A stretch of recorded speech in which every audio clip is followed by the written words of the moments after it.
마귀와 사탄의 시험하는 자를 내 안에서 찾을 수 있게 하시고, 이런 나를 향하여 시험에 들지 말기를 기도하고자 하시는 주님의 마음까지 말씀 안에서 알아갈 수 있게 하옵소서. 주 예수 그리스도 이름으로 기도하옵나이다. 아멘. 첫 번째는 마태 4장 1절 이하의 말씀에서 광야에 대해서 잠깐 설명하고, 마귀에 대해서 다시 설명하고, 시험하는 자,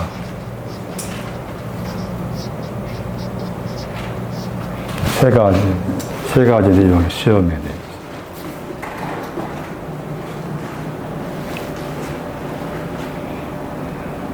마태 4장 1절 이하예요, 지금.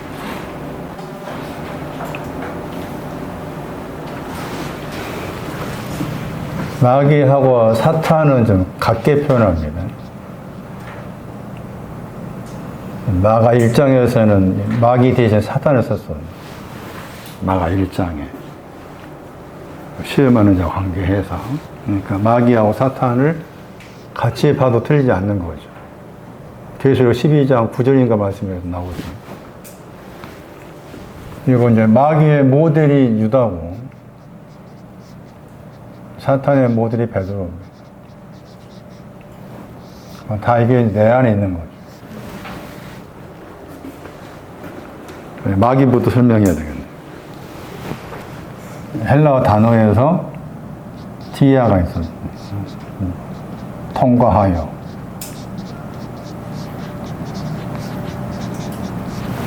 뒤에 단어가 던지다입니다.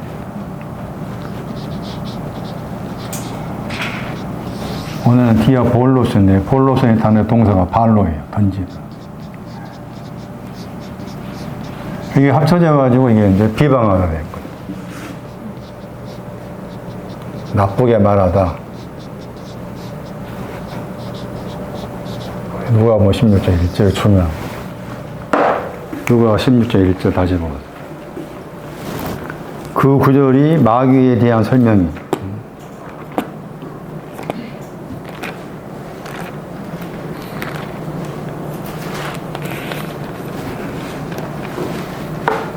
자꾸 우리가 마귀 사탄을 나와 상관이 없는 바깥의 어떤 영적인 존재로만 잘못 인식해 왔는데, 그런 의미로 생각하지 말아라.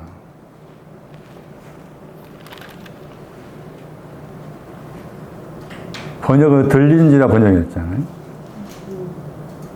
영어 단어는 이제 뭐 비난하다, 고소하다,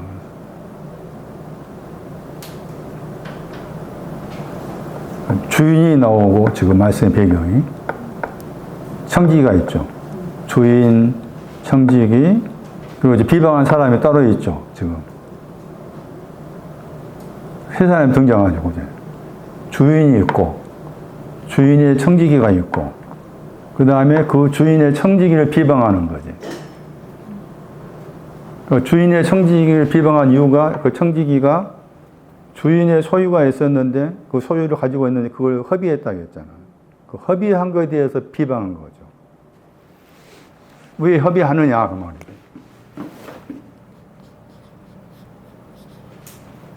왜 허비하냐? 허비하지 말아라. 허비한 것을 비방한 거죠. 근데 이 사람 누구냐면, 이 사람 둘째 아들입니다. 그 말이 중요해요. 후토스 나왔죠. 3778번. 출판사에 어떤 자랑했잖아? 전에 설명했었죠. 앞에 15장 32절 나왔죠. 이 내 동생은 할 때, 이 내 동생 할 때, 이죠.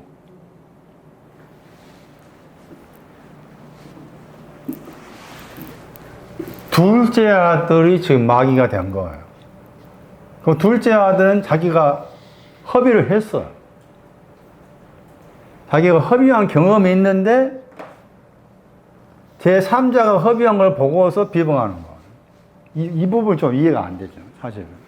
내 자신이 협의한 경험을 한 사람이라. 내가. 그런데 제3자가, 민집사가 또 협의하고 있는 것을 제가 보고 있어. 내가 경험했으니까 협의하고 있는 은주 씨를, 은주 집사를 이해를 해야 되잖아. 협의해도 괜찮아. 허용을 해야 되잖아. 그런데 그렇지 않는 거야. 속에서. 왜 네 협의하냐고 비방하는 거야. 공감을 충분히 할 수도 있는 그 입장이지만은 이게 안 되는 거야. 이 부분을 깊이 생각하셔야 돼. 내가 상대방이, 그러니까 지금 협의한 그 경험을 가진 자인데 또 나와 비슷하게 또 협의하고 있는 사람을 이미 경험했으니까 포용하고 용서하고 덮어주고 허물을 덮어주고 이렇게 될 것 같은데 또 안 되는 거야. 왜 네 협의하냐 비방하냐. 이것이 내 속에 있는 마귀의 모습이에요.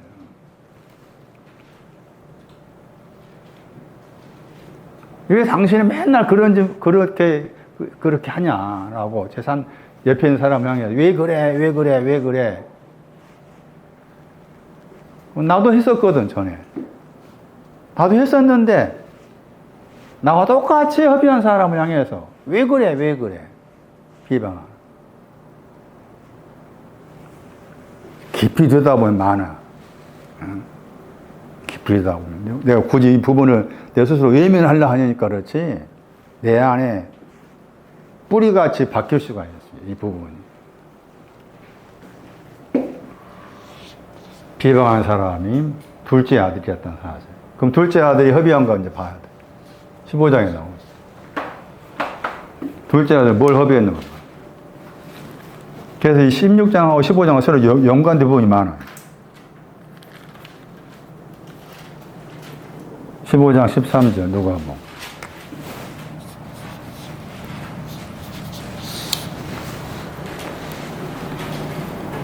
보다 더 새롭다 뜻이라겠죠. 둘째라는 단어가. 둘째로 번역하면 안 돼. 보다 더 새롭다. 비교고. 새로운 것이 있는데 그 새로운 것보다 더 새롭다.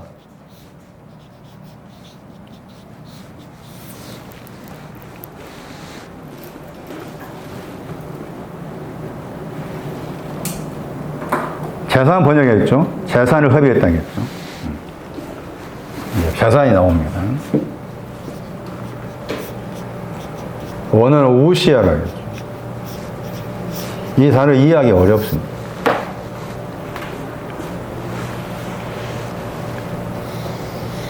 여기서 이제 킹 제임스 번역 재산 번역했지만 제가 생각할 때 이 단어를 이해하려면 제 생각입니다. 저는 존재라고 생각합니다. 이 단어의 동사가 존재하다. 에임이. 에고 에이밍 할 때 에임입니다. 존재로 생각합니다. 둘째 아들이, 보다 더 새로운 둘째 아들이 자신의 존재가 있었어요. 네? 자신의 존재가 있어요. 그 자신의 존재가 15장 12절이에요. 비오스입니다. 이 비오스도 단어도 이해하기 쉽지 않아. 생명이 번역할 수 있고, 단어가. 생활 이렇게 번역할 수 있어요. 비오스가. 그러니까 이 비오스가 우시아야. 그렇게 이해하셔야 돼. 비오스가 우시아죠. 우시아를 달라겠잖아. 보시면 재산이라 했잖아요. 15장 12절에. 나의 존재. 내가 존재하는 목적이 뭡니까? 내가 존재하는 그 목적. 나의 존재가 뭔지 알고 싶습니다. 주세요. 하니까, 그래. 너가 너의 존재를 알려면은 이런 생활, 이런 생명이다. 이런 생명이, 이런 생활이 바로 너의 존재다. 해가지고 비오스를 준 거예요. 그래서 그 비오스가 이제 우시아가 된 거라. 그래서 이 우시아 단어가 굉장히 중요한 단어예요. 예수님께서 인자가 오신다고 했잖아요. 강림이라 번역하지. 거기도 들어있어. 우시아가. 파루시아. 예? 파루시아 할 때 그 파라가 가까이란 말이고, 거기에 우시가 들어있어. 가까이 존재한단 말이에요. 그러니까 주님이 강림한다 그 말은 흔히 말하는 재림이 아니야. 절대적으로. 파루시아가 재림의 의미가 없어. 그 단어는 파루시아는 바울한테 써줬고 뭐 디도한테 쓰고 그래. 존재, 가까이 존재해 계시는 인자가 강림한다. 그 파루시아 찾아봐. 헬라 사전. 나중에 집에 가서 제가 그 준 거, 복사된 거 찾아보셔. 그걸 보면 존재한, 가까이 존재한, 가까이 존재한 것이 있고 존재한 것도 없다고 했어. 그게 이제 빌립보서 2장에 나와. 이 단어가 존재하다. 존재한 것이 없다. 존재하는 신앙이 더 낮아. 존재하는 신앙이 더 낮아. 빌립보 2장 12절 봐봐.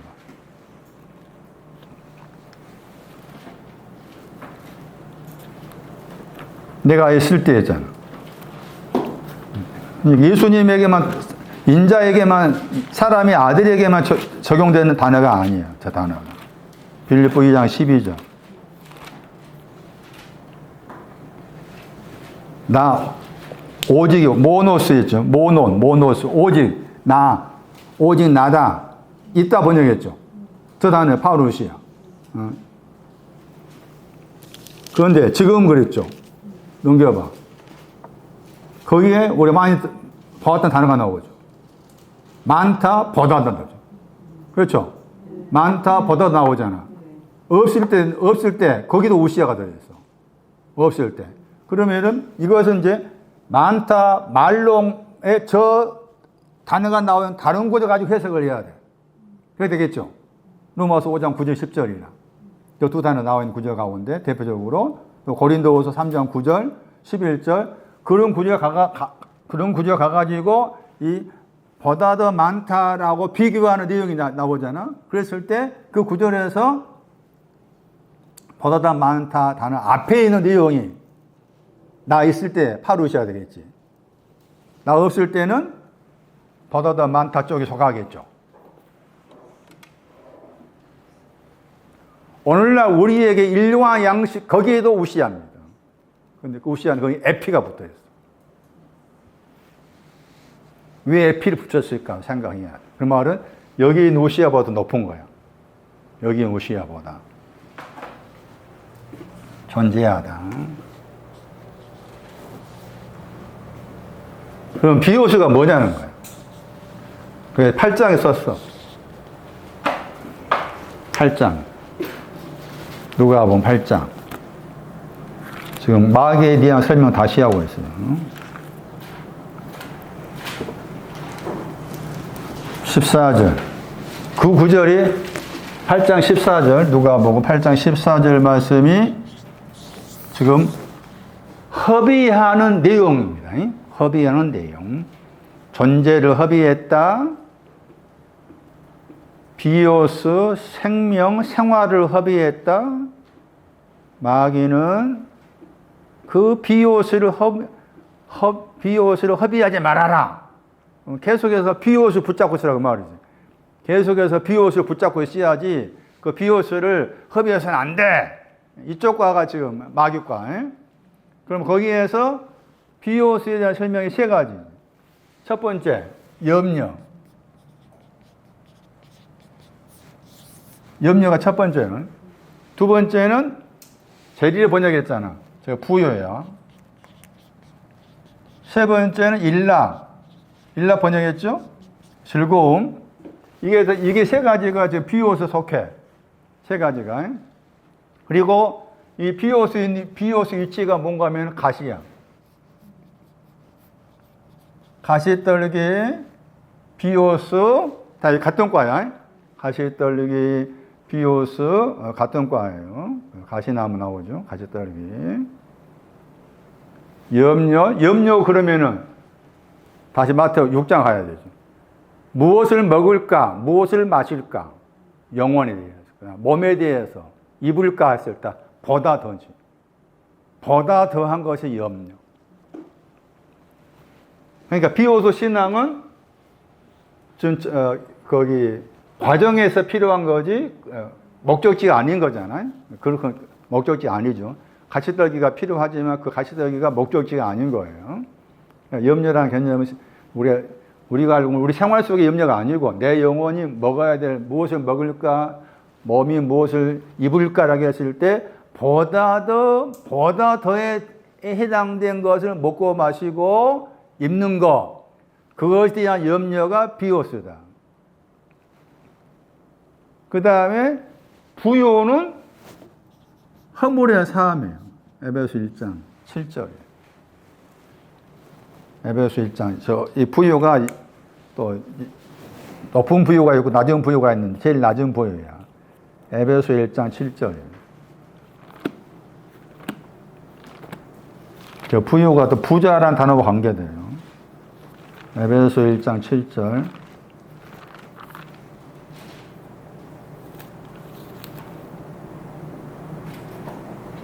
거기 죄가 허물이에요.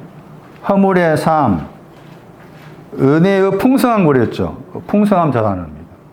여기서 풍성함 번역했고 저쪽은 제일을 번역했죠. 은혜의 풍성함으로 허물의 삶을 얻었다. 그의 피로 말하면 구속받았다. 이렇게 되잖아요, 지금. 허물의 삶, 구속. 같은 풍요로움인데 또 다르죠. 2장 7절 보세요. 2장 7절 또 달라. 같은 은혜의 풍성함인데 다르죠. 2장 7절은 은혜의 풍성함 그랬죠. 지극히 그랬잖아. 위로 던지다. 위로 던지다가 저기 고린도서 3장에서 더 큰 영광할 때 거기 나온 단어예요.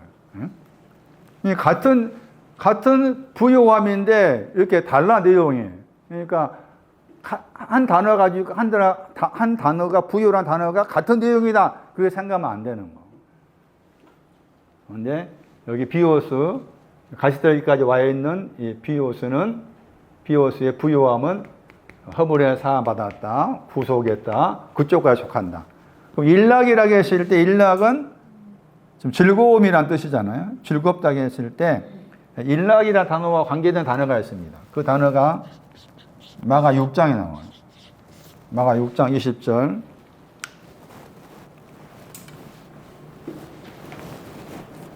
일락을 이렇게 해석할 수 있어요. 마가 6장 20절.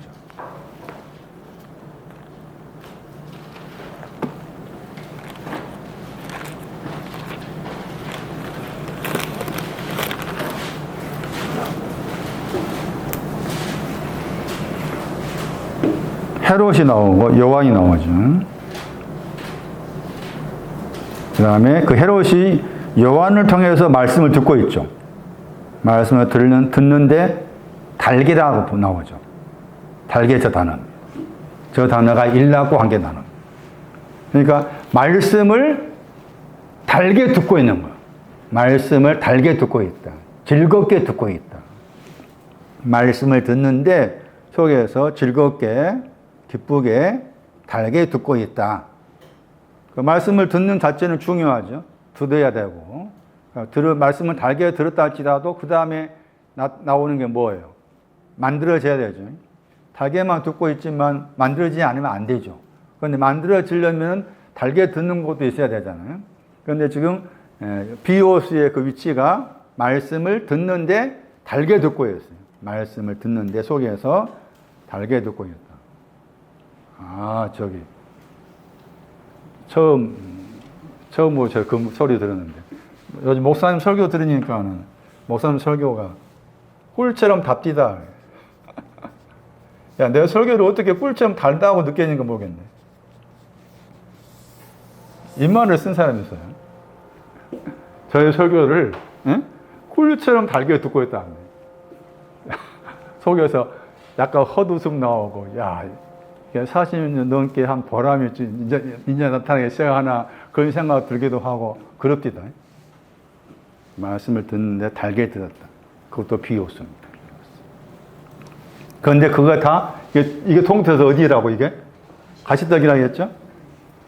가시떨기가 광야입니다. 광야.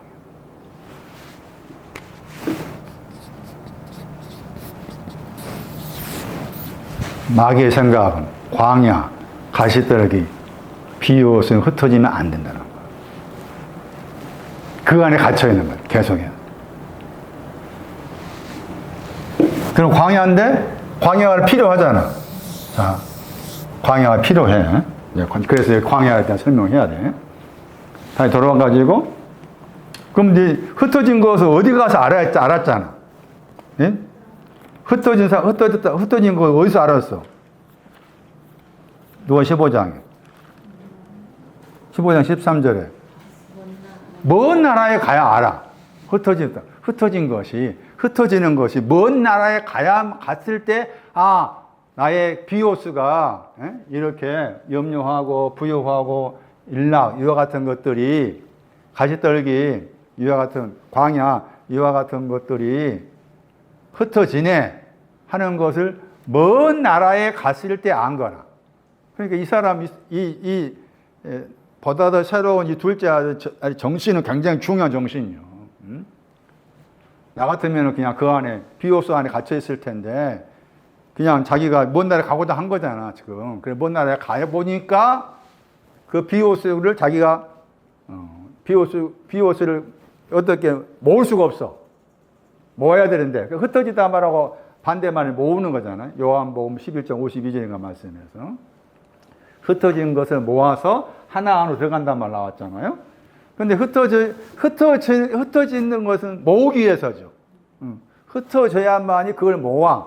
그런데 흩어지는 것은 먼 나라에 가야 알아. 먼 나라에 가지 않으면 알 수가 없어. 그 먼 나라가 어떤 나라냐 그 말이지. 해서 나라가 코라잖아요. 코라가 있는데 코라보다 더 멀어요 그 말이지. 코라가 있는데 코라보다 더 멀다. 거기 가니까 가지고 있는 것이 흩어지게 되었다. 이게 된 거예요. 그랬을 때 코라라고 했을 때 두 구절을 기억하시오.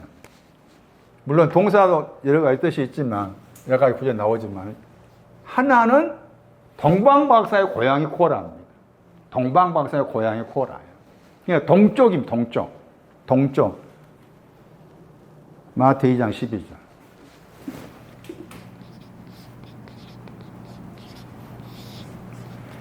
동쪽에서 왔다고 했잖아요.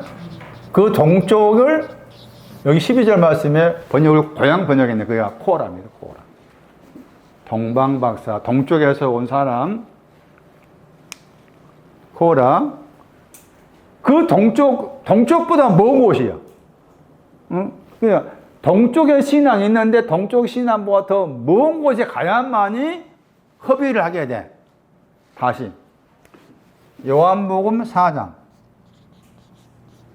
아마 35절인가 될 거예요. 코라 요한복음 4장 35절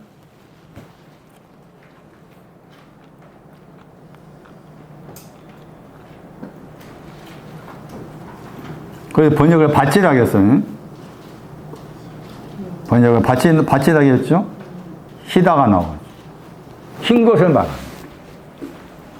희다, 백마. 이게 다 같은 과입니다. 동쪽, 동방박사.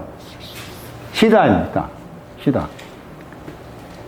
희다, 백마, 양털같이 희다, 눈같이 희다, 다 그 코라입니다. 양털같이 희다, 눈같이 희다, 그 코라입니다. 세 번째, 여기 가야 됩니다. 전도서 5장입니다.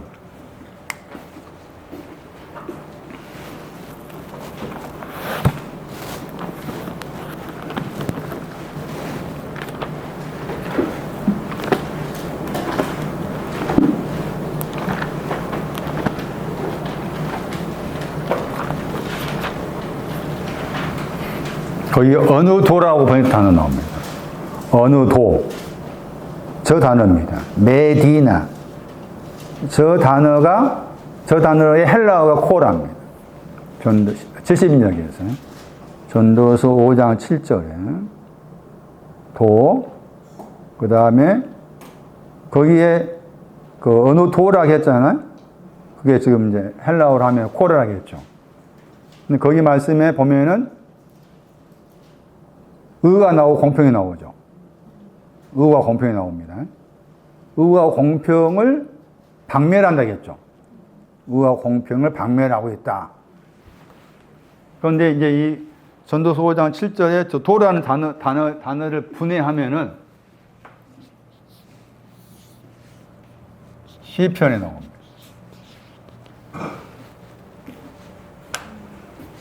시편 72편 2절.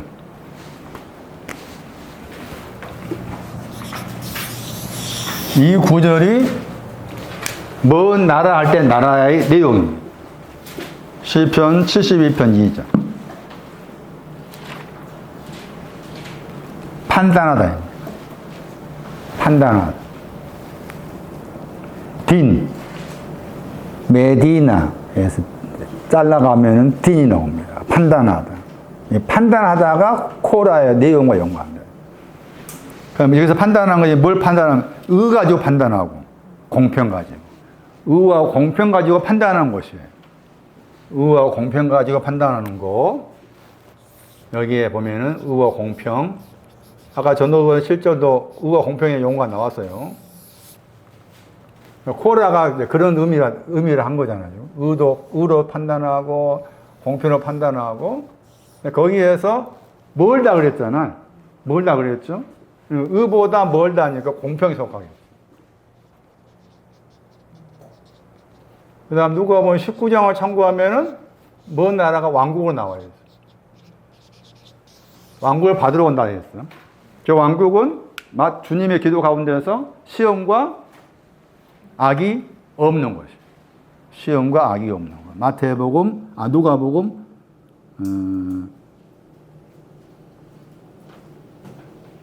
19장 12절에 누가복음 19장 12절에 먼 나라 저 용어가 똑같이 나와. 먼 나라는 용어가 그대로 나와. 그걸 왕국으로 말했어.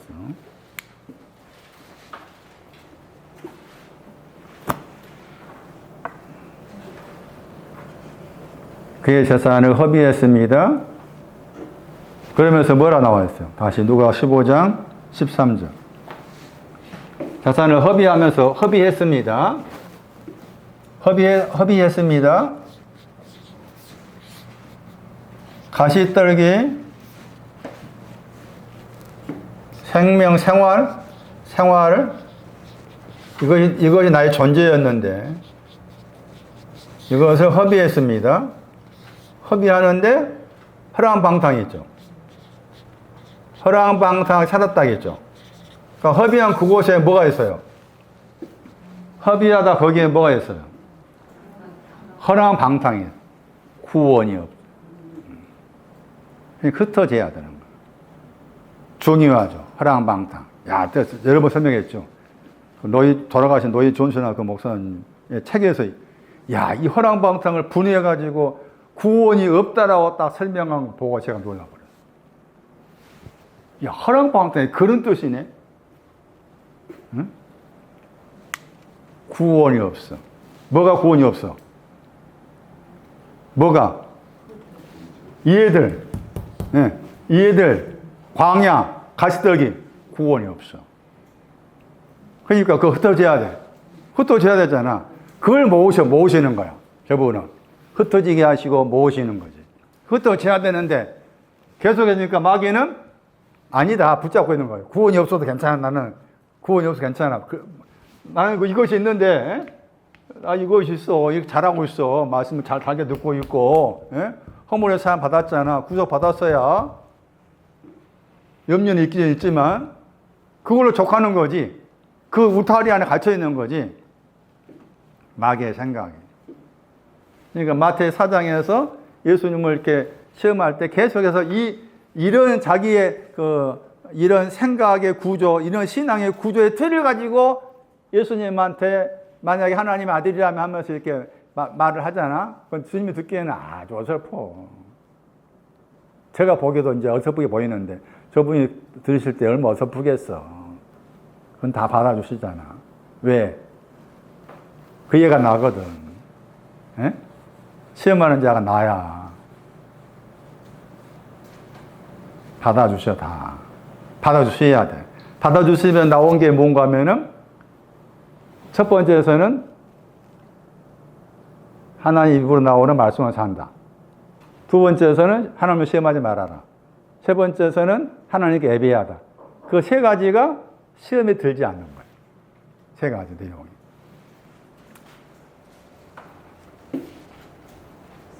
에베소서 5장 18절 화랑방탕. 허비하다 하는 그곳에 구원이 없다.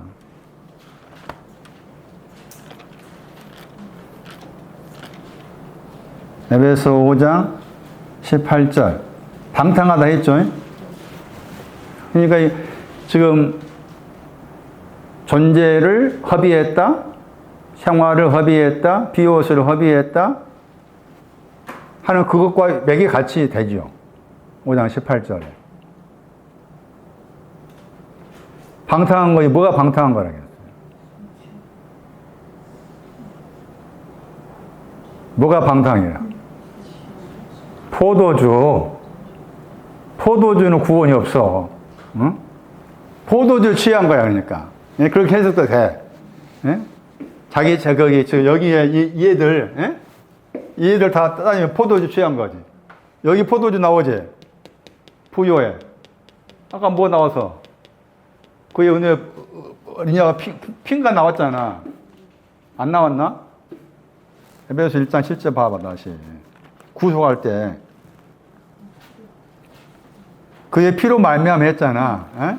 그의 피로 말미암아. 에? 피하고 포도주가 연관돼. 피하고 포도주하고. 에? 에베소 5장 지금 몇 절이었어? 18절이었잖아. 많은 사람 오해하잖아. 성경에 술 취하지 말라 한 것이 이 술이 우리가 알고는 무슨 뭐 막걸리니 소주니 그 말이 아니에요. 포도주에 취하지 마라. 그 포도주에 취하지 말라 했을 때 그 포도주가 하는 역할 가운데 이 구절에 딱 맞는 구절이 창세기 49장이야. 창세기 49장을 적어놔야 돼. 창세기 49장 11절이야. 대부분이 여기에 취해 있어. 이 포도주에. 구원파라는 사람들. 물론 제가 봤을 때는 여기 포도 취한 것도 잘못된 포도주지만은 창세기 49장 11절이에요.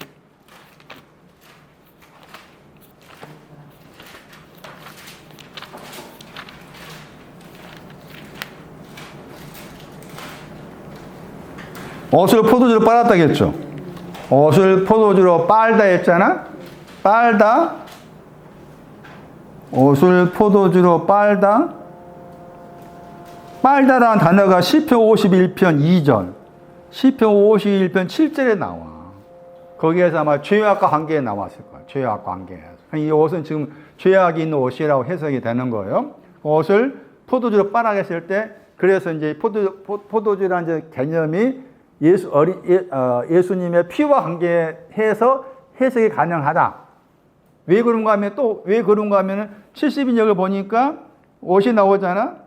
옷 밑에 그 스톨레가 나오고, 그다음에 빨다라는 단어가 나오죠. 저게 계시록 7장 14절이야. 그러니까 옷을 빨다 했을 때, 옷을 빠는 게 지금 포도주잖아요. 옷을 빠는 게 포도주라. 그 포도주 관계에서 옷을 빨았다고 했을 때 그 계시록 7장 14절이라. 계시록 7장 14절에 취하지 말라 그 말이지. 계시록 7장 14절은 구원이 없어 그 말이지. 찾아봐. 그거 적어 놓으셔야 돼요. 여러 번 설명해야 되는, 다시 설명되지만은, 창세기 49장 11절하고 계시록 7장 14절 말씀 적어 놓으셔야 돼요. 옷을 씻었다겠죠? 계시록 7장 14절 말씀이에요. 앞에 질문했어요. 7장 13절에 흰 옷을 입었다겠죠? 흰 옷을 입은 사람 누굽니까? 물었어요. 계시록 7장 13절에. 그러니까 대답을 한 거예요. 그래서 그 대답한 가운데에서 큰 환란이 나왔다. 그러면서 옷을 빨았다겠죠. 옷을 빨았다. 거기에 어린 양의 피가 나오잖아. 옷을 빨고 빤 것이 어린 양의 피로 희귀한 거지. 예? 이게 지금 포도주 취하는 거야. 계시록 7장 14절을 취하는 거예요. 응? 이거는 구원이 아니요. 야, 그럼 이거 엄청난 거야. 예? 저쪽 가면은 막 예수의 피로서 다 됐다고 생각하는 사람 무리도가 있을 거 아니에요. 근데 구원이 아니에요, 그것은. 화랑방탕이요.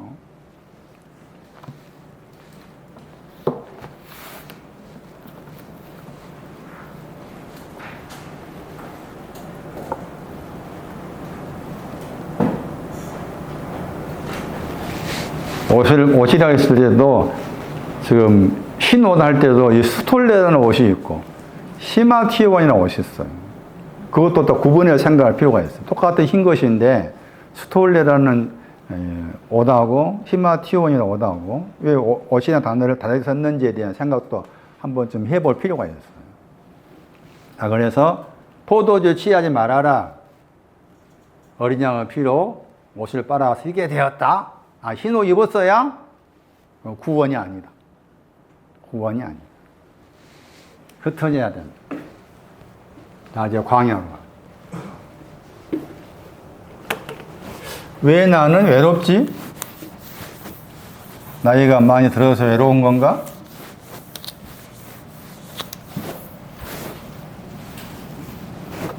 남편 옆에 있어도 외롭다? 왜 그럴까? 남편 있을 때도 외롭고 없을 때도 외롭고 자식들 집에 갔는데도 외로워. 친구들하고 많이 수다를 떨고 해도 외로워.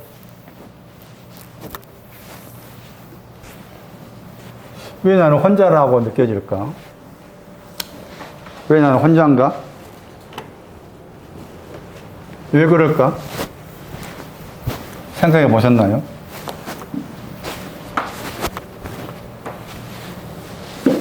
그게 광야입니다. 광야의 뜻이.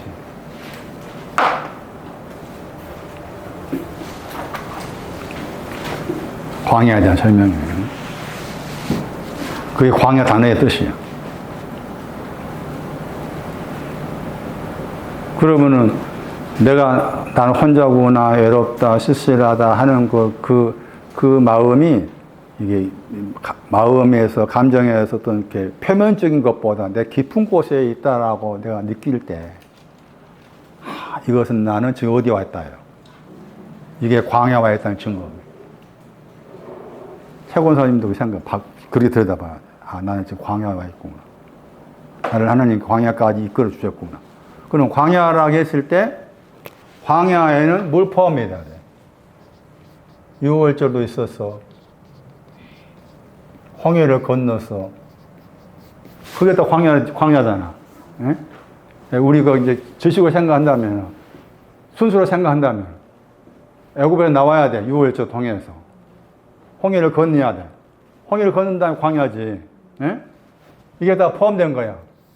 그럼 방금 말한 것처럼 단어의 뜻이 애롭다, 쓸쓸하다, 나는 혼자구나 하는 그 기분이면서 또 생각이면서 그것이 내 마음 밑바탕에 깔고 있다면은 그것은 하나님께서 나에게 너는 지금 광야에 와 있는 증거다 하는 거잖아요. 그러면은, 아, 목사님 나는 유월절을 통과했는지 홍해를 건넜는지 알 수 없는데 잘 모르겠는데요? 라고 할 수 있겠잖아요. 이것은 분명한데, 예? 이거는 분명한데, 이거는 아직도 잘 불분명합니다. 하겠잖아요? 그것도 어떻게 해야 돼? 그래서 예해야 돼. 유월절에 대해서, 예, 맞습니다. 홍해를 걷는 거, 예, 예. 그래서 예가 나와요. 예. 이것은 분명한 경험이고, 내 안에 있는 실존인데, 내 안에 있는 존재인데, 아직 이것은 잘 모르겠다라고 했을 때, 이런 말씀 관계된 내용 나오면은 예해야죠. 자꾸 속에서 예해봐. 그러면 내 마음의 반응이 어떻게 나오는가 보라고. 예야. 광야가 그런 거.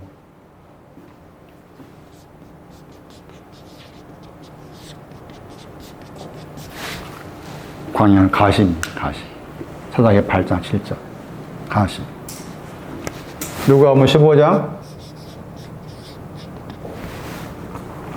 광야에 대한 설명. 누가복음 15장 99마리 광야. 의인. 아, 나는 의인이구나. 99마리구나. 누가 15장 4절, 이것도 광야입니다. 의인 99마리, 99이 의인이에요. 가시,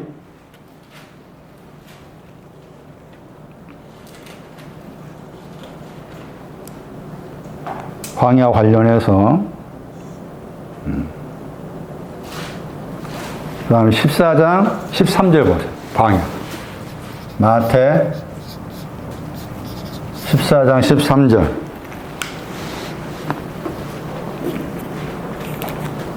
쓸쓸한 것을 기뻐해라. 나는 혼자구나 하는 생각이 들 때 기뻐해라. 감사해라. 우리 표현으로 감사해. 하나님 나를 광야까지 인도하셨구나. 마태 14장 13절. 그 빈들할 때 빈이 광야입니다. 들이 위치란 말이에요. 광야가 있는 곳 그랬죠. 광야가 있다겠죠? 거기에 중요한 단어가 나옵니다. 따로 그랬죠? 번역을 따로 했잖아? 따로 했죠? 앞에 로가 카타야. 뒤에 있는 단어가 이디오스예요. 이디오스? 그라마가 없는 것에 대해, 그라마가 없는 것이 무식하다 했죠? 그라마가 없는 것이 무식하다. 저 이디오스예요. 사도행전 4장 13절. 고전 14장 16. 고전 14장 23절. 거기 무식하다 단어가 이 형용사의 명사야. 카타 나오잖아? 반대하는 거예요. 무식한 걸 반대한 거죠. 광야가 또 그런 것이죠. 그라마가 없는 것을 반대하는 거예요. 그러니까 그라마가 없는 반대했다 그 말. 나는 그라마가 필요하다 그 말이에요. 나는 그라마가 필요하며 빚져 있는 두 가지 빚져 있는 것이 필요하다 그 말이에요. 따로라는 단어가 저런 의미 가지고 있어요. 다음 구절 보시면은 따로 기도했다 그 말 나와요. 그 말은 결국에는 따로 기도하라 하셨다고 했을 때 14장 23절인가? 14장 23절 보세요. 여기 나오네. 마태 14장 23절에 14장 23절에 따로 그랬죠. 거기도 무식한 것을 반대해서 무식한 것 반대해서 빚져 있는 것이 없는 것, 그람마가 없는 것을 반대해서 기도를 가셨다. 왜 기도를 하셨을까? 빚져 있는 것 좀 탕감해 주세요. 그게 주님의 기도예요. 자, 다시 보세요. 9절. 산에 올라가셨어요? 산에 올라가셨어요? 산에 올라가시니 어떻게 올라가셨어? 따로 올라가셨어요? 마태오 5장 1절. 제자들이 예수님도 산에 올라가서 앉았다고 해서 제자들이 예수님께 왔다고 했지? 제자도 왔다 그 말, 제자들이 산에 올라왔다 그 말이지? 어떻게 해서?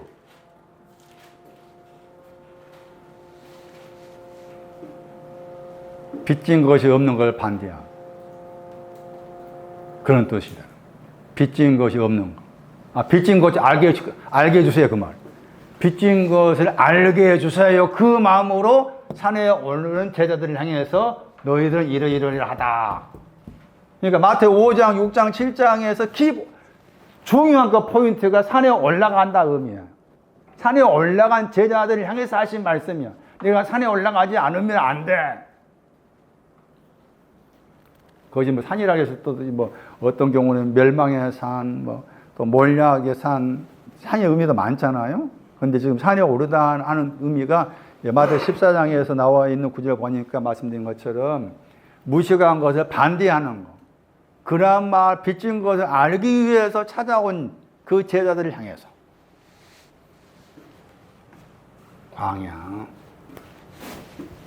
광야가 99에 해당되구나. 의인이다. 가시다.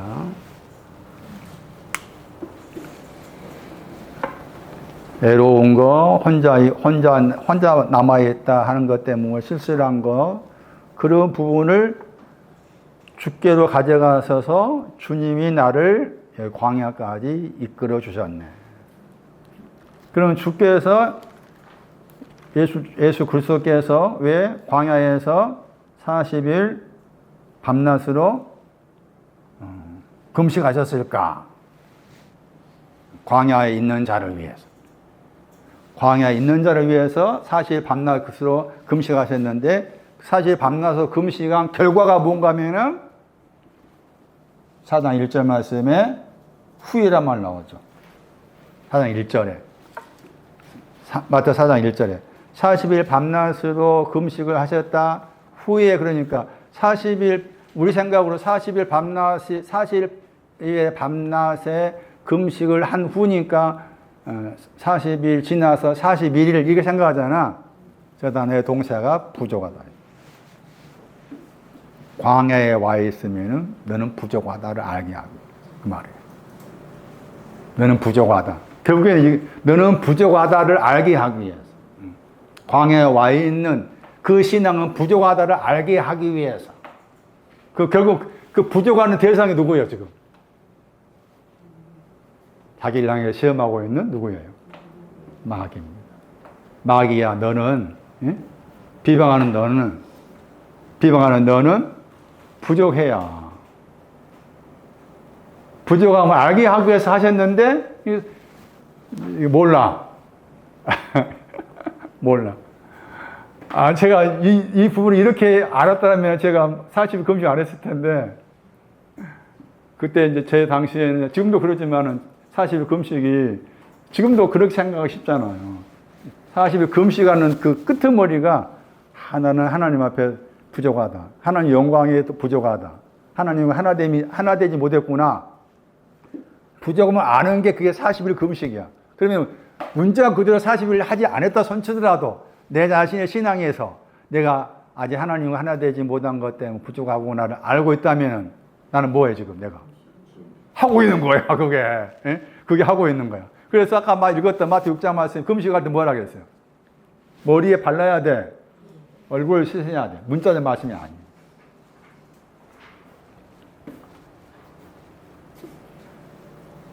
줄이셨다고 했잖아. 그러니까 부족한 자를 위해서 줄이신 거잖아. 부족한 자를 위해 줄이셔서. 그 줄이신 것은 왜 굶주리 줄이신 것은 줄이셨으니까 그 다음에 나와 있는 말씀을 생각한다면은 그 줄이신 것 때문에 뭐 먹으셨다든지 해야 되잖아. 근데 없죠. 줄이신 것은 광야에서 요대로 가야 돼. 흔히 말하는 가나안이지. 가나안에 대한. 광야에서 가는 곳이 가나안이.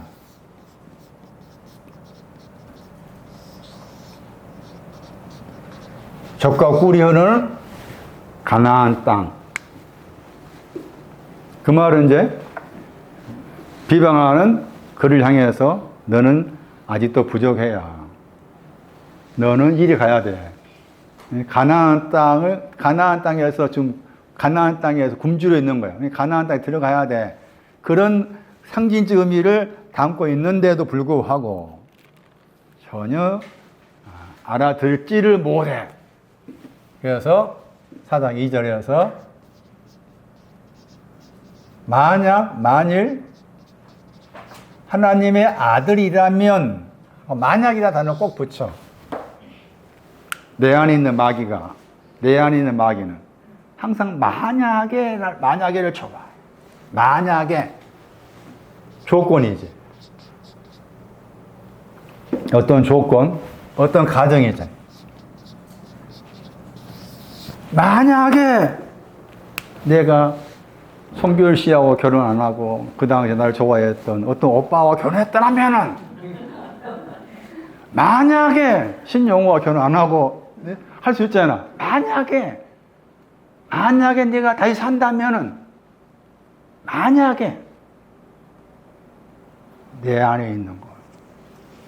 이 만약에가 나를 자꾸 이렇게 마귀 쪽으로 가게 만들어.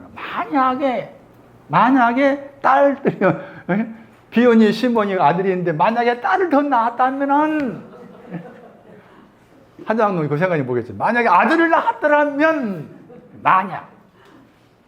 한자매도 만약에 아들을 낳았다면 얼마 더 냈을까?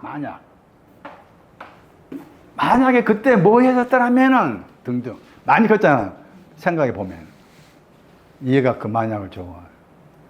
마귀의 흩어지지 않으려는 그 틀 안에 갇혀 있는 이 마귀는 만약이라는 단어를 적어요. 이것도 우리 속에 있는 거잖아요. 지금도 그렇잖아. 지금도 만약에 무슨 일이 생긴다면, 만약에 어떠한다면, 그리고 첫 번째, 두 번째, 세 번째란 말은 안 나와 있지만 굳이 붙인다면 돌들이 나오고 이 돌들을 떡덩이 되게 하라 그랬죠. 떡들 되게 해라. 돌들을 떡들 되게 해라. 하나님의 아들이라면 돌들을 떡들이 되게 해라. 야, 이게 질문이 아주 조잡한 질문. 아주 조잡한 질문. 저분이 보실 때, 저분 들으실 때 너무 조잡한 질문. 우리도 이렇게 질문할 수가 있어. 너무 조잡한 질문. 돌들은 여기서 말씀이 나왔죠. 의를 말하는 거죠. 여기에서 19장 36절. 거기 마태 거기 4장 3절에 돌들하고 복수야 돌들이야. 그 다음에 4장 6절에 나오죠. 4장 6절에도 마태 돌이 나오죠. 그 단수죠. 단수잖아. 내용이 달라. 내용이 달라. 여기는 의를 말해. 딱 적혀 있잖아. 여기 19장 36절 말씀에 돌들이 해가지고 의를 말해요. 자, 이 의를 가진 사람이 사람이라고 했잖아요. 사람이 했을 때 의를 가지고 있는 것 자체가 사람인 거야. 그때부터 하나님 의가 뭔지 아는 그때부터 왼쪽에 있는 의잖아요. 의를 가진 그때부터 돌들이 떡들 되게 하라 했을 때 이 떡들이 이제 감사와 관계래. 감사와 관계된 떡들이라. 감사와 관계된 떡들 해가지고 마태 15장 떡들이 크게 두 가지인데 14장의 떡들하고 15장의 떡이 다르다. 14장의 떡들은 축복이고 15장 37절 전후의 떡들은 감사입니다. 감사. 여기서는 탕감 관계네. 감사, 탕감. 빚들이 탕감하다와 관계되네. 탕감하다. 그럼 생각해 보세요. 주님은 탕감하는 떡들이 되게 하라 했어요. 당신 자신은 탕감비를 받을 필요가 없는 거지. 에? 탕감 받을 필요가 없어. 탕감은 상관이 없는 분이잖아. 당신 자신 탕감은 상관이 없는 분인데 떡들이 되려면은 탕감을 알아야 되잖아. 에? 빚진 거 알아야 되잖아. 빚져 있다. 빚진 것을 알아야만이 빚진 거에 탕감받게 되는 거잖아. 그러면은 주님 당신 자신은 빚진 것이 없어. 에? 왜 주님이 빚져 있어? 당신 자신이 알곡이고 당신 자신이 기름인데. 그런데 이 질문이 그런 거야. 돌들이 떡들 되게 하라 그 말은 이 사이에는 빚져 있다. 너는 빚져 있다. 빚져 있는 거 탕감하게 해달라. 이 말이잖아. 에? 그러니까 질문 자체도 맞지 않는 거다 그 말이지. 맞지 않고 이거 어수선하고 아주 조잡한 거잖아. 에? 그런 질문을 했어. 그런 질문을 했는데도 불구하고 저 같으면 이렇게 바로 화내가지고 야, 뭐 하면서 막 화낼 법도 한데 저분은 다 받으셨잖아. 사람이 떡으로만 알곡의 빚진과 탕감받은 알곡으로만 사는 것이 아니다. 하나님 입으로 나오는 내마로 산다. 공평에서 나오는 내마로 산다. 그렇게 이제 교정을 해준 거잖아. 그게 이제 마태 6장 말씀에 시험에 들게 하지 마옵소서 했을 때 시험에 들지 않는 것이 입으로 나오는 내마로 사는 거예요. 그렇게도 봐야 된다. 자, 그 다음에 두 번째는 발에 대한 시험이에요. 두 번째는. 여기는 세 번째는 예배에 대한 시험이에요. 발에 대한 시험. 두 번째가. 발에 대한 시험으로 이해하는 것이 어려울 거예요. 예. 혹시 다른 뭐 책이라든지 또 설교한 사람 중에서 이게 시험에 대한 설교한 것도 있으면 들어보세요. 두 번째 시험이 발과 관계된 시험이라 이렇게 그렇게 해석한 사람이 있다면 다 그 사람 대단한 사람이에요. 그런데 두 번째 발에 대한 시험이에요. 자, 마귀가 4장 5절 이하입니다. 두 번째 설명입니다. 두 번째 큰 틀에서 이제 떡들 되게 하라. 첫 번째 떡들 되게 하는 거, 돌들이 떡들 되게 하는 거, 탕감하는 거, 발에 대한 시험, 예배에 대한 시험. 발에 대한 시험을 하기 위해서 예수님을 영접했죠. 영접했다겠죠. 어디로 데려가요? 거룩한 성으로 영접했죠. 누가 보면 6장에서는 거룩한 성이 예루살렘 나와 있어요. 거룩한 성에 빠져 있고 예루살렘으로 나와 있어요. 여기 이제 성전의 꼭대기라고 했을 때 꼭대기 하나가 두 번 나와. 누가 4장 9절하고. 그러니까 누가 4장 9절하고 마태 4장 5절은 서로 병행 구절이라고 볼 수가 있어요. 그랬을 때 거룩한 산으로 영접했다겠죠. 자, 마귀도 예수를 영접한 거예요. 예수 영접해가지고 거룩한 산으로 가려고 예수를 영접했어요. 지난주에 제가 말씀드렸죠. 영접하다 하는 그 단어가 4장 5절에 나오고, 그 다음에 또 4장 8절에 나왔었잖아요. 이 마귀가 예수를 영접한다고 했을 때 영접하는 여기에 문제가 있다. 어떤 문제냐? 영접하다. 영접하다가 파라가 붙어있잖아. 가까이 뒤에 단어가 남바노예요. 파라 남바노. 남바노가 영접하다 번역합니다. 가까이에서 영접합니다. 그랬을 때 뭐 여가 데리고 하다 이렇게 나와 있어요. 그런데 이제 예수님을 영접한다고 했을 때 이미 앞에 말씀에서 예수를 영접하려면 어떻게 해야 된다 하는 저기 공식이 나와 있어요. 그게 마태 2장 13절이에요.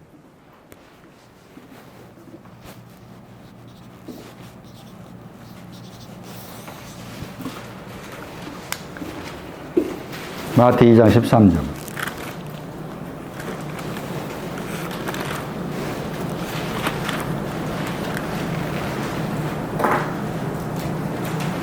겉으로 보면 요셉입니다.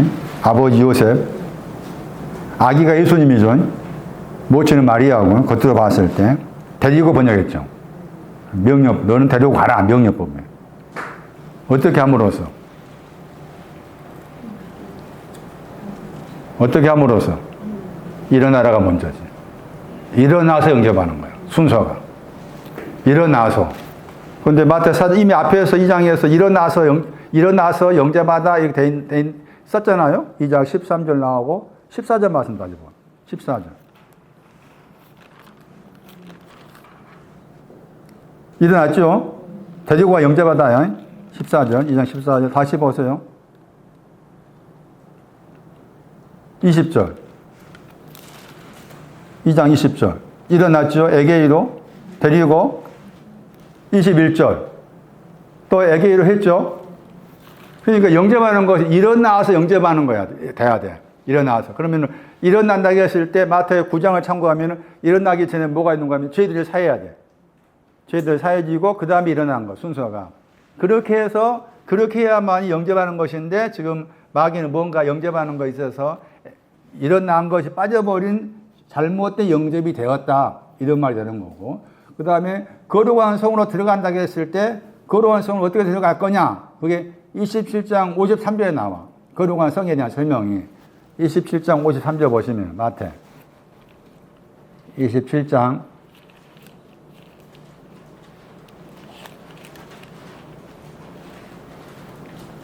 53절 말씀에 거기에 거룩한 성이 나오죠. 거룩한 성으로 들어갔다겠죠? 마태 27장 3절 말씀에 거룩한 성으로 들어가려면 예수의 부활이 나오고 부활 번역했죠. 예수의 부활이라고 했잖아. 저 단어의 동사 에게이로야. 저 단어의 동사 에게이로. 그다음 어디서 나와야 돼? 무덤에서 나와야 되죠. 무덤에 나온 것이 먼저잖아. 무덤에 나와서 거룩한 성으로 가는 거잖아. 그 무덤이 뭐라고 했어요? 기억하다 하잖아. 기억함을 가지고서 거룩한 성에 들어가는 거라. 그런데 저 마귀는 그것이 없지. 이게 지금 뭔가 자기는 막 이렇게 예수님을 영접하고 거룩한 성으로 데리고 하고 하는 이것에 대해서 자기 나름대로 하고 있지만 뭔가 지금 이렇게 속된 표현 아구가 안 맞아. 예? 이게 잘 안 맞아. 안 맞아. 안 맞으면 이거 하고 있어. 또 한 가지 보세요. 얼마나 이 디아볼로스 마귀가 허술한지. 거기 성전 꼭대기 나겠잖아. 거룩한 성이 나왔었고 그 거룩한 성전 꼭대기가 거룩한 성의 성전이잖아. 거룩한 성의 성전 꼭대기죠. 그런 성전이 거룩한 성의 성전이 거룩한 성에 있는 곳이죠. 거룩한 성의 성전은 꼭대기라고 했을 때 아무리 꼭대기라 할지라도 어디에 속해? 그것은 성전에 속하죠. 그런데 12장 6절 봐봐. 당신 자신 뭘 하겠는가? 성전에 대해서 12장 6절.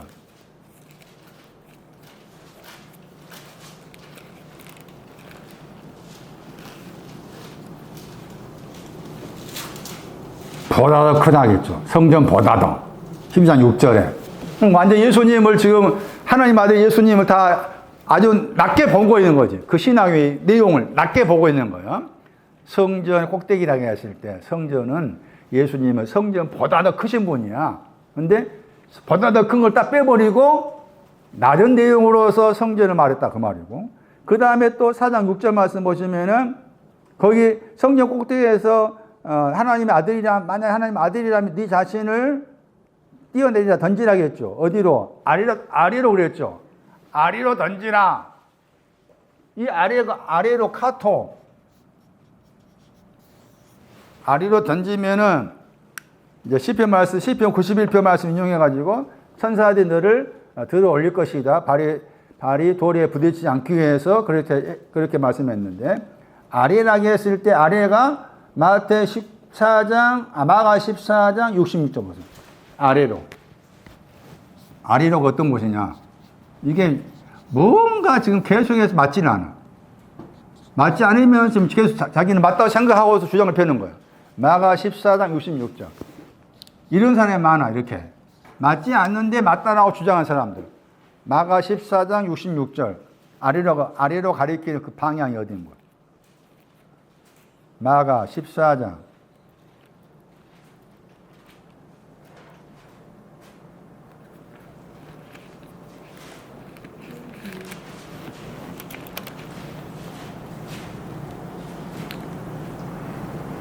뜰이죠, 뜰. 네? 요한복음 10장 1절마다 뜰이 나오고 문이 나오잖아. 뜰의 위치입니다, 뜰. 네? 또, 아래로. 사도행 2장 19절. 땅 위입니다.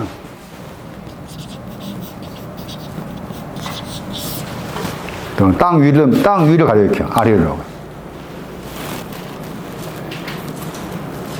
뭔가 지금 말씀이 계속해서 모순되어 있다. 모순된 것을 마치 자기는 정확하다라고 지금 주장하고 있는 거다, 지금. 사도행 2장 19절 아래로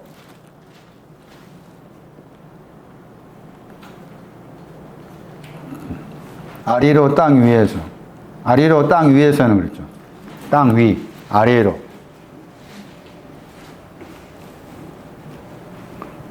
당신 자신은 아래로 해당이 안 돼. 이분은. 높으신 분이거든. 위에 계셔. 아래로 반대가 위로란 말이거든. 그 다음에 보세요, 이제. 돌이라고 했을 때, 당신 자신은 돌에 부딪힐 수가 없어. 부딪힐 필요가 없어. 왜냐하면은, 당신 자신이 돌이야. 이러니까 지금 이 마귀 이 새끼 아주 쉽게 막 갖다 붙이기 좋아하고 막 잘못 해석하고 조잡하고 그래요 지금. 돌이 단수예요. 당신 자신이 돌이야. 당신 자신이 돌. 당신 자신이 돌이니까 돌이 부딪힐 필요가 없어. 창세기 49장 24절.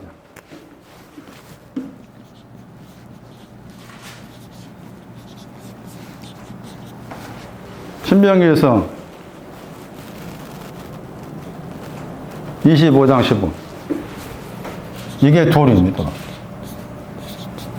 당신 자신이 돌입니다. 건축자의 버린 돌이었죠. 그 단어입니다. 단어가. 건축자의 버린 건축자의 버린 돌이라는 내용 나오잖아요. 당신 자신이 돌이요. 돌이니까 부딪힐 필요가 없어. 그런데 어거지로 갖다 맞추고 있는 거예요. 예? 이게 성경 말씀 잘못 이해하면 이런 경우가 많지. 이런 경우가 많아요. 어거지로 같이 맞춰가는 거. 신명기 25장 15절 말씀에는 의가 나오고 완전히 나와요. 의하고 완전 둘 다 있는 게 돌입니다. 돌은. 에벤. 그러면 91편 보세요. 시편 91편은 지금 마귀가 지금 알고서 인용한 거잖아. 그가 얼마나 잘못 인용하고 잘못 적용했는지, 말씀을 잘못 적용하고 있는지를 봐야 돼. 시편 91편.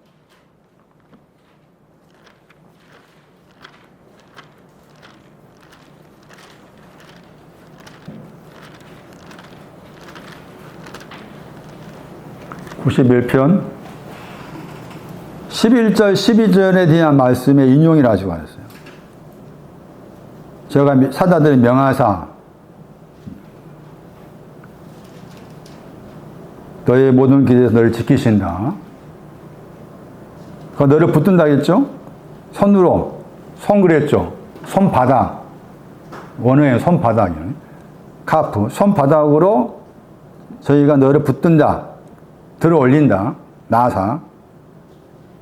그 다음에 발이 돌에 부딪히지 않기 위해서. 이렇게 나와 있죠.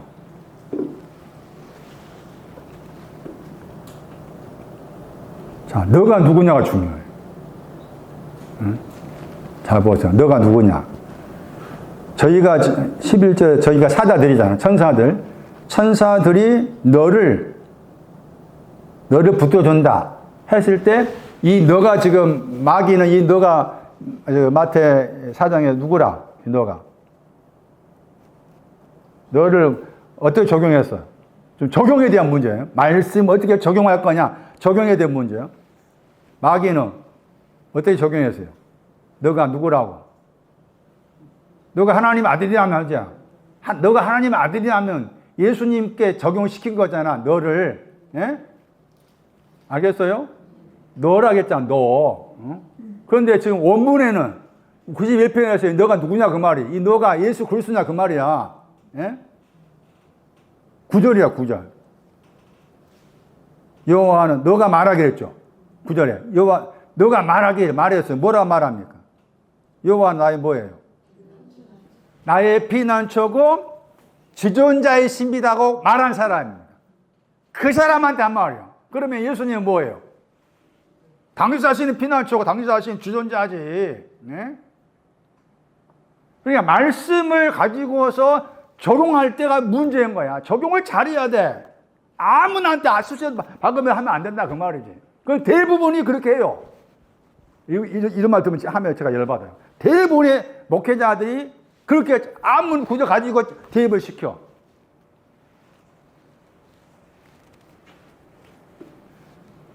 세상 끝날 때까지 내가 너희와 함께 하리라 했잖아? 그런 구절 있잖아요? 그때 너희가 누구요? 제자들이야. 나는 아니요. 그렇게 적용하면 안 돼. 그거 적용해, 그렇게. 그게 마귀야, 그게. 말씀을 잘못 적용하는 아주 중요한 실력. 자, 너가 여호와 나의 피난처십니다. 그 주존자이십니다라고 말하는 그 사람을 이렇게 하겠다 하는 것이고, 당신 자신은 피난처고 당신 자신은 주존자지. 그러니까 당신 자신은 이렇게 한다는 거 해당이 안 되는데 가지고 와가지고 예수님께 적용시켜서 이렇게 말씀 이렇게 하지 않았느냐? 우격다짐으로 그런 경우 많다. 제가 그랬었잖아요. 특히 바울 서신에서 우리라는 그 1인칭 복수가 나오면 그 우리는 우리가 아니다. 응? 바울하고 뭐 디모데라든지 디도라든지 거기에 해당되는 사람인 것이지 우리가 아니다. 그런데 딱 빼버리고 곧바로 우리한테 적용을 시켜. 주님의 기도도 지금 우리 배우고 있지만은 아니잖아. 이방인의 기도를 하고 있는 사람을 향해서 하신 거잖아, 따지면. 그리고 빚진 자임을 아는 사람을 위해서 한 거잖아. 그러니까 아무나 그냥 막 애우듯이 하는 거 아닌 거지. 그런데 그걸 적용을 시켜. 그게 마귀인 거야. 그게 마귀야. 그 울타리 뜰에 가둬두기 위해서. 허랑방탕하게 살게 하기 위해서. 계속해서 늘 허랑방탕하게 살아라. 그렇게 하는 거예요. 그 다음에 또 한 가지. 발에 대한 거. 발에 대한 시험인 거죠. 따지면. 발. 그래서 발을 하게 했을 때, 발이 단수입니다. 여기서는. 단수가 나와 있잖아. 그 주님의 발은 단수가 아니야. 복수로 나와 있죠. 주께서 당신의, 누가 보면 7장이나 발에 입맞춘다. 또 계시록 1장 14절인가 말씀에 발들을 말씀하실 때 풀무에 단련한 빛난 수작 같다라고 했을 등등 발을 말할 때 복수로 나와요. 발들로. 여기 단수 쓴 거야. 그러니까 단수 쓴 거나 복수 쓴 거나 뭐 차이가 있나요? 차이가 분명히 있는 거지. 잘못하고 있다 그 말이지. 여기서 이제 오늘 말씀의 마지막 부분을 제가 발에 대한 설명을 마칠게요. 발이 뭐냐는 거예요. 나는 발을 가진 사람인가? 나는 발이 있는가? 왜 발과 관계한 사건이 그렇게 많이 나오는 거? 왜 요한복음 14절 말씀, 그 유명한 말씀처럼 발을 씻어야 되는가? 발을 씻지 않으면 너와 나와 상관이 없어. 왜 발을 씻어야 되는가? 왜 발을 씻어야 되는가? 한 그 발 때문에 왜 기독교 역사 가운데서 세조식이 있었을까? 발이 뭔가? 다른 구절에 가면 발이 실족하면 잘라버리라. 그 말 나와요. 두 발로 어디 가면 이렇게 표현 나와요.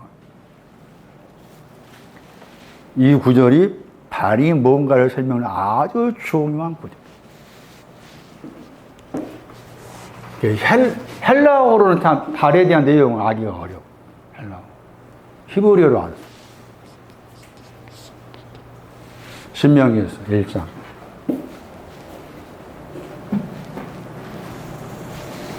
(24절) 시편 15편 3절. 이게 발이라는 단어의 동사입니다. 그러니까 발 그러면은 다 저 구절로 가야 돼. 하나님께서 겉으로 저와 여러분에게 두 발을 주신 것은 발에 대한 의미를 알라고 주신 거예요. 발이 뭔지를 알라고. 신명기에서 1장 24절. 애쓰고 골짜기까지 들어갔다, 이르렀다 말, 갔다 그 말. 가다 오다 할 때 그 단어예요. 보가. 갔다 그 말. 애쓰고 골짜기까지 갔어요. 그리고 그곳은 뭐였어요? 저 단어입니다. 정탐하다가 발이라는 단어입니다. 발은 정탐하다. 아주 중요합니다. 발과 관계된 사건이 많잖아. 발과 관계된 사건이 많은데 그 발의 내용을 정탐하는 것을 가리킨다. 발은 정탐하다. 다른 구절은 15편 3절이에요. 시편 15편 3절.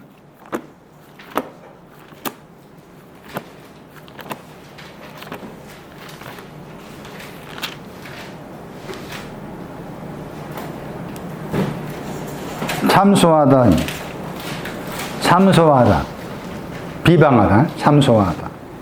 그 단어가 발이라는 단어의 동사입니다. 하나는 그러니까 긍정적으로는 정탐하다, 약간 부정적으로는 참소하다, 혀로 참소하다, 비방하다.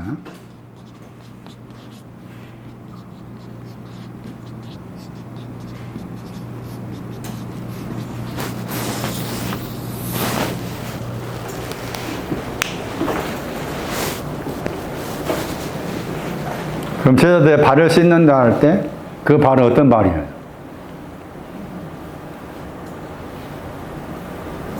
원래는 정상적인 발언, 정탐하는 거. 정탐해야 되는데 정탐하지 않고 뭐 했어요? 참소하고 있는 거예요. 그러니까 씻어야 돼. 그런 말이에요. 정탐하다. 그 정탐한다고 했을 때 이거 해석을 하는데 시간이 좀 걸려요. 다음 주 할게요. 다음 주 하시는데 여러분이 나름대로 읽어보세요. 읽어보시면서 그 차이를 찾아야 돼요. 12명의 정탐꾼 사건 관계에 나온 말씀. 12명의 정탐꾼 사건 관계예요. 그래서 민수기 13장 전체, 그 다음에 신명기 1장을 참고해가지고 살펴야 돼요. 왜 10명의 정탐꾼을 이루하고 2명의 정탐꾼 갈렙과 여호수아를 이루했는지, 그게 이제 깊이 말씀을 여러 번 생각하시면서 살펴봐야 돼요.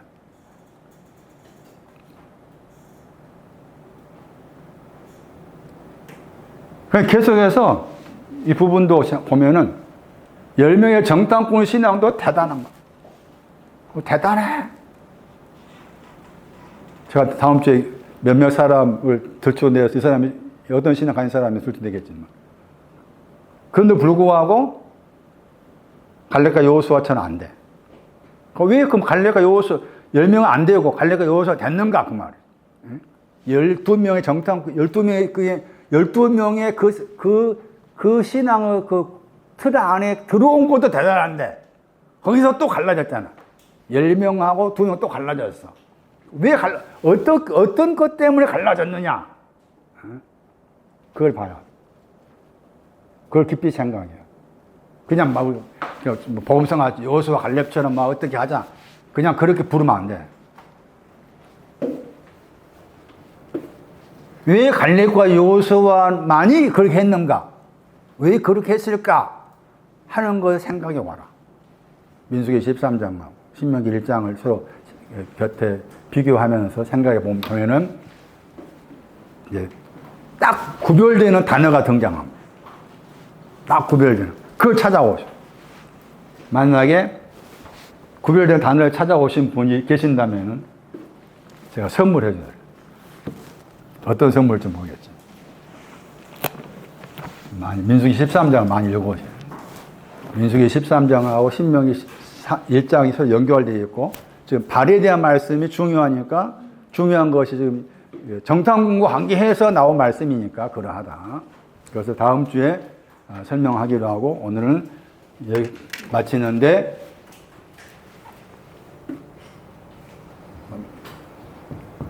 내가 쓸쓸하고 애롭고 혼자라는 기분이 들고 하는 것이 이 겉에 잠시 이게 아니라 내 마음 깊은 곳에 와 있는 것도 보라. 마음이 깊은 곳에 와 있는지. 그것이 있다면 그것은 내가 지금 하나님 나를 여기 광야에 오게 하신 거다. 나 이것이 좀 불분명한데요. 그렇다면 이해할 수 있어야 된다. 이해는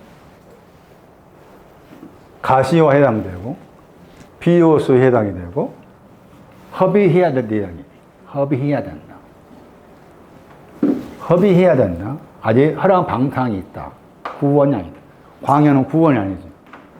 그러니까 젖과 꿀이 흐른다고 했을 때 젖과 꿀이 흐르는 것이 뭐냐는 가나안 땅에 들어간다고 했잖아. 가나안 땅에 들어간다고 했을 때 젖과 꿀이 흐르는 가나안 땅에 들어간다. 그게 뭐냐?